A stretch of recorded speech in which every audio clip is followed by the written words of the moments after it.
Perkenalkan, nama saya Suci Indira Sukoco dari Prodi PGSD semester 3. Saya akan menampilkan tugas pertama dari pendidikan Pancasila dengan tema pelajaran dari sejarah Pancasila bagi generasi muda.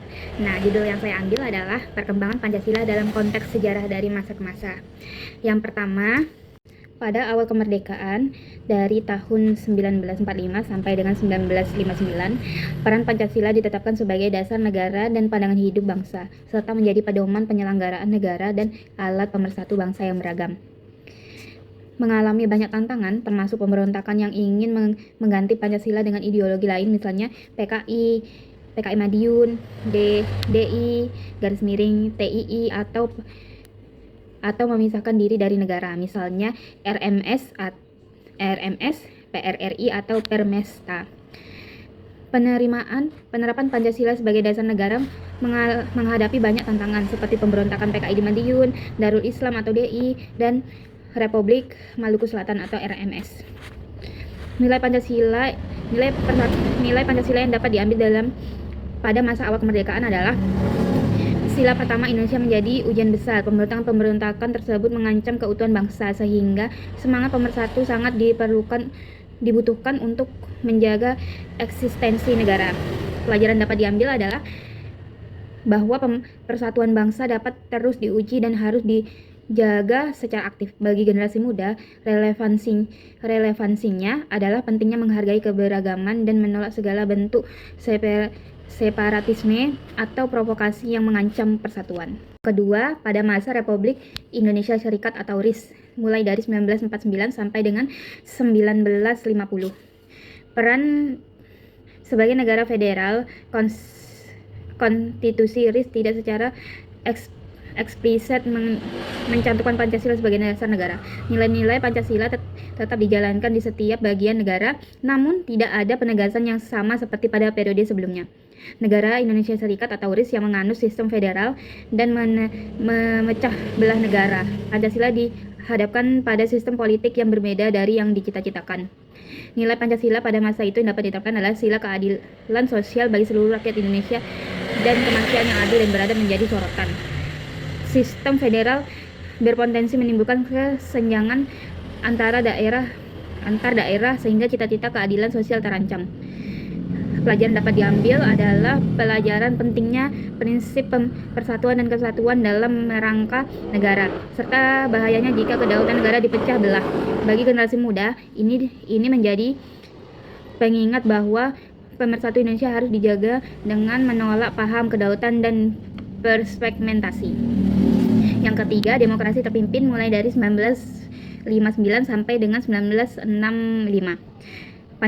Berdasarkan Dekret Presiden 5 Juli 1959, Pancasila kembali ke UUD 1945 dan Pancasila ditegaskan kembali sebagai dasar negara.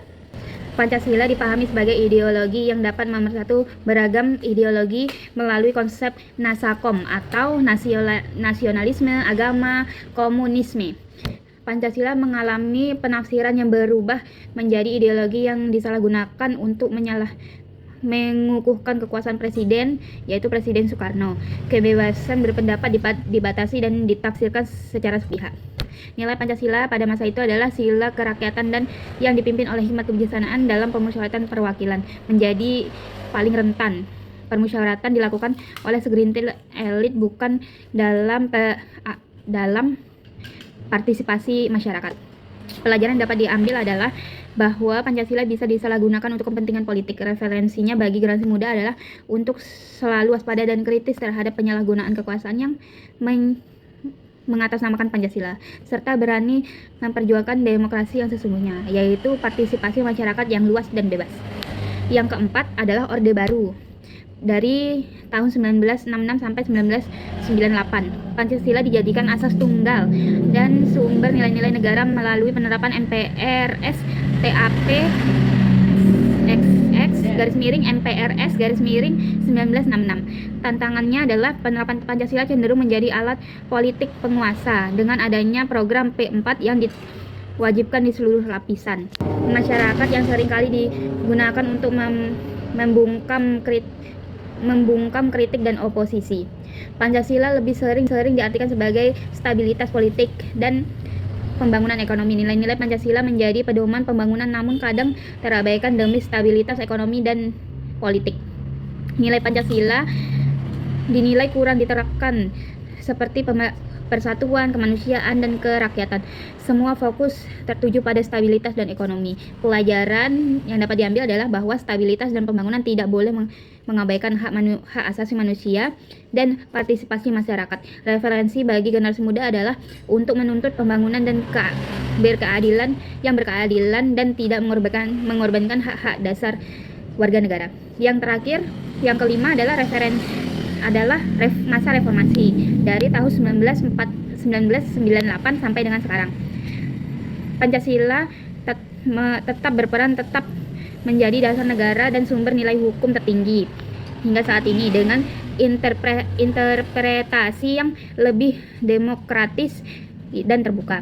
Menghadapi tantangan baru seperti globalisasi dan potensi radikalisme serta intoleransi. Upaya dilakukan untuk menghapus pasal dan peraturan yang dianggap bertentangan dengan nilai Pancasila. Era reformasi dibuka dengan semangat kebebasan berpendapat dan demokrasi. Namun di sisi lain masalah korupsi, kolusi, dan nepotisme atau KKN masih terus terjadi.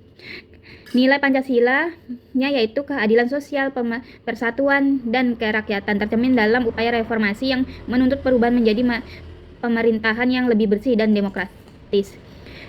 Pelajaran dapat diambil adalah Pancasila bukan hanya pedoman ideologis, tetapi harus diwujudkan melalui tindakan nyata untuk memerangi ketidakadilan dan korupsi. Masyarakat memiliki kekuatan untuk menggerakkan perubahan di arah yang lebih baik. Sekian, terima kasih. Assalamualaikum warahmatullahi wabarakatuh.